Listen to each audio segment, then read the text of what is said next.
రండి, దీనికోసం ఏంటంటే కావాలో చెప్తాను. ఇది ఒక కప్పు మైదా అండి, మీ ఇష్టం ఎంతైనా తీసుకోవచ్చు, దీనికి ఒక మెజర్మెంట్ ఉండదు. తర్వాత ఉప్పు, అలాగే కలోంజీ. కలోంజీ అంటే నల్ల జీలకర్ర అంటాం మనం, కరాయత్ అంటారు, కలోంజీ అంటారు, దీని ఏదైనా అంటారు. మీకు వచ్చేసరా ఇది, దీన్ని నల్ల జీలకర్ర అంటాం అది. తర్వాత నీళ్లు, ఇవి. తర్వాత ఏంటంటే మరుగు నూనె. ఇంతే కావాలండి, చాలా బాగుంటాయి ఇవి, చాలా గుల్లగా వస్తాయి. రండి ఎలా చేస్తారో చెప్తాను. ఒక పళ్ళెం తీసుకున్నానండి, అందులోని ఈ మైదా వేయాలి. వేసి తగినంత ఉప్పు, మరీ ఎక్కువ కాదు, మనకి ఎంత కావాలో అంత ఉప్పు వేసుకోవచ్చు. ఉప్పు వేసాను. అలాగే ఇగో నల్ల జీలకర్ర, ఇది వెయ్యాలి. చాలా బాగుంటాయండి ఇందులో వేస్తేను. ఇప్పుడు ఇందులోని మరుగు నూనె అండి, ఇది నేను మరిగించి ఉంచే నూనెని, ఆ మరుగు నూనె వేసుకోవాలి. చూడండి, 3-4 చెంచాలు వేయాలండి. ఇది ఎక్కువ వేసుకున్నా పర్వాలేదు, చాలా గుల్లగా వస్తాయి ఇవి. ఒక నిమిషం ఆగి, చేతితో కలుపుకోవద్దు, వేడి చెంచాతో కొంచెం కలుపుకొని ఒక్క నిమిషం ఆగాలి. ఇది కొంచెం చల్లారాలి. మనం ఎంత మరుగు నూనె ఎంత వేస్తే అంత మంచిదండి, కానీ మరీ ఎక్కువ కాదు. అలా అని 3-4 చెంచాలు కలిపితే చాలు. చూడండి, ఇలా కలుపుకోవాలి, ఇలా బాగా కలుపుకోవాలి. ఇప్పుడు నీళ్ళు వేయకూడదు, ఈ నూనెతోనే ఇలా కలుపుకోవాలి. తర్వాత చేతిలో ఇలా చేస్తే ఒక సమానంగా అయిపోతుంది, ఇది ఉండలు లేకుండా. ఇలా అంటే ఉండకట్టాలండి, అలా ఉండాలి. ఇప్పుడు ఏం చేయాలంటే ఇందులోని కొంచెం కొంచెం నీళ్ళు వేసుకొని కలుపుకోవాలి. మనం చపాతీలకు పిండి కలుపుతాం కదా, అలా కలుపుకోవాలి. ఎక్కువ కలపకూడదు, ఎక్కువ కలిపితే మళ్ళీ పలుచగా అయిపోతుంది. ఇంకో కొంచెం కొంచెం వేసి గట్టిగానే కలపాలి ఈ పిండి.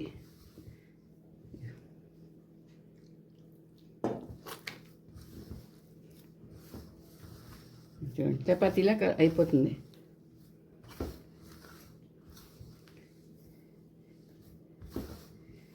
సరే, దీని మీద సరే ఇలా కలిపిస్తున్నాను. ఇప్పుడు సరే ఇలా ఉండాలి. ఇప్పుడు దీని మీద ఒక క్లాత్ తీసుకొని కొంచెం తడిపి అది కొంతసేపు ఒక 10 నిమిషాలు ఇలా వదిలేయాలి, పక్కన పెట్టేసుకోవాలి. 10 నిమిషాలు అయిపోయింది. ఇప్పుడు చూడండి, క్లాత్ తీసాను. ఇప్పుడు ఇంత ఉన్న తీసుకొని దీన్ని ఒత్తుకోవాలి. సరే,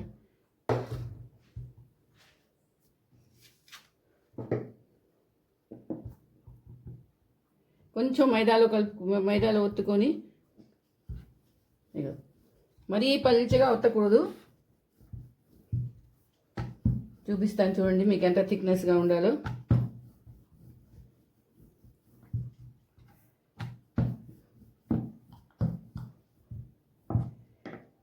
ఇగోతండి, ఇంత థిక్ ఉండాలి. సరే, ఇంత సరిపోతుంది. ఇప్పుడు ఏం చేస్తామంటే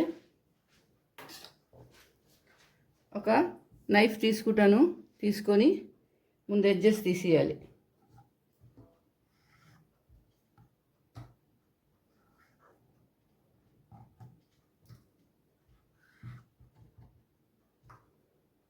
ఇప్పుడు ఇలా పొడుగ్గా కట్ చేసుకోవాలి.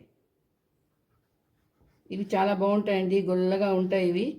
టీతో కానీ, సాయంత్రం పిల్లలకి ఇవ్వడానికి, స్కూల్ నుంచి రాగానే, లేకపోతే పిల్లల బాక్స్లో కూడా పెట్టడానికి పనికొస్తాయి.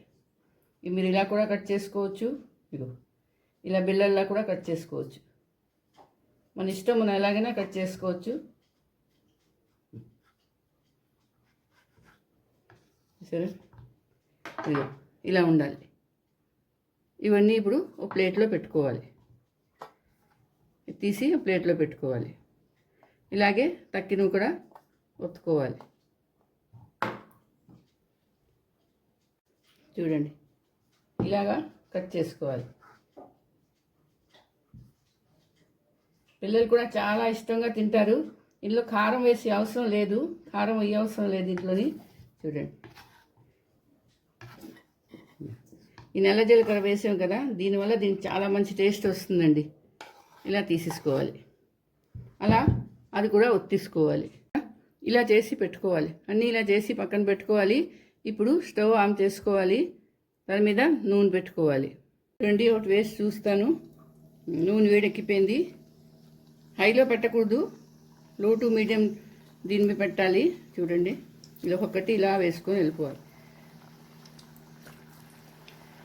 చూడండి, చాలా చాలా గుల్లగా వస్తాయండి ఇవి. మీ పిల్లలు స్కూల్లో బాక్స్లో కూడా పెట్టవచ్చు. ఎవరైనా ఇంటికి వస్తే టీతో పాటు ఇవ్వచ్చు. సరే, ఇలా వేయించుకోవాలి.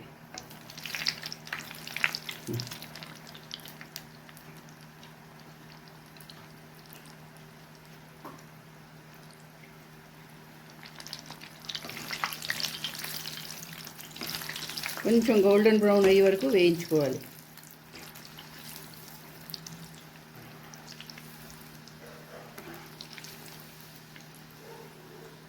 చూడండి, ఇక ఈ కలర్ వచ్చేసింది. చూసారా, ఈ కలరే రావాలి, మరి ఎర్రగా అయిపోకూడదు.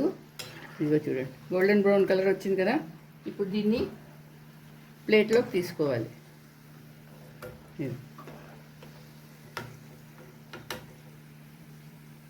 ఇదిగోటండి, ఇలా ప్లేట్లోకి తీసేసుకోవాలి.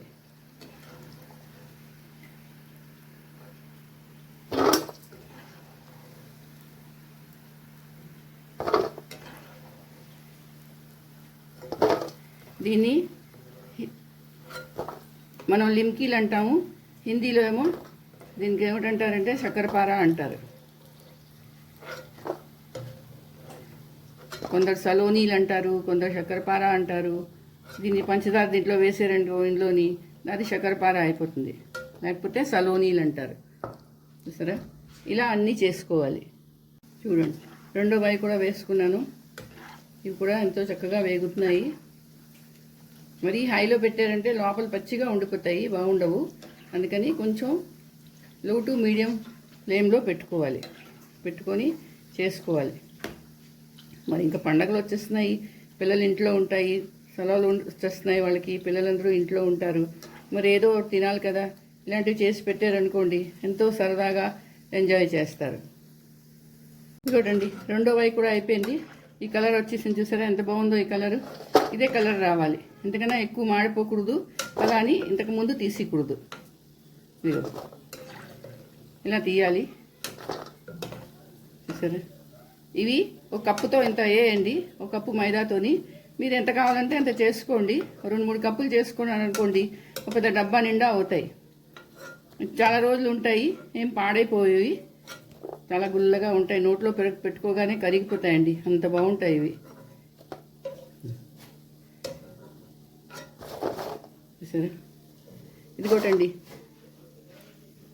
లిమ్కీలు రెడీ అయిపోయి. ఇవి చాలా బాగుంటాయి, చాలా గుల్లగా ఉంటాయండి. ఇగో చూడండి, విడిచి చూపిస్తాను. చూసారా, ఇలా వెలుగుతాయి ఇవి, చాలా చాలా గుల్లగా ఉంటాయండి. ఇది చూడండి, ఇదిగోటండి సలోనీలు రెడీ అయిపోయి. ఎంత బాగున్నాయో చూడండి, ఎంత గుల్లగా వస్తాయి ఇవి. ఇవి ఎక్కువ టైం కూడా పట్టవు చేయడానికి, మహా అయితే 1 గంటలో అయిపోతాయండి. ఇంతే చూడండి, ఇదిగో చూసారా ఎంత బాగా విరిగిపోతున్నాయో, అంత గుల్లగా ఉంటాయండి. ఇది మరి మీరు చేసుకోండి, అందరికీ చేసి పెట్టండి, ముఖ్యంగా పిల్లలకి చేసి పెట్టండి, వాళ్ళు ఎంతో బాగా తింటారు. ఇది మీరు చేసిన తర్వాత వంటగదిలో డబ్బాలో పెట్టికండి, డైనింగ్ టేబుల్ మీద ఒక ట్రాన్స్పరెంట్ డబ్బాలో పెట్టి పెట్టండి.